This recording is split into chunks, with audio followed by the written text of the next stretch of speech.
Lumiwanag na gayon ang inyong ilaw sa harap ng mga tao, upang mangakita nila ang inyong mabubuting gawa, at kanilang luwalhatiin ang inyong Ama na nasa langit.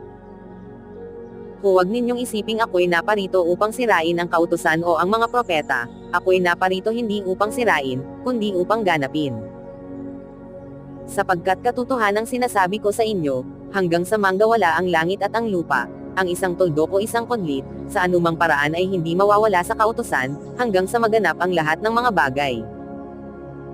Kaya't ang sinumang sumuwi sa isa sa kaliit-liitang mga utos na ito, at ituro ang gayon sa mga tao, ay tatawaging kaliit-liitan sa kaharian ng langit, datapwat ang sinumang gumanap at ituro, ito'y tatawaging dakila sa kaharian ng langit. Sapagkat sinasabi ko sa inyo, na kung hindi hihigit ang inyong katwiran sa katwiran ng mga eskriba at mga Fariseo, sa anumang paraan ay hindi kayo magsisipasok sa kaharian ng langit.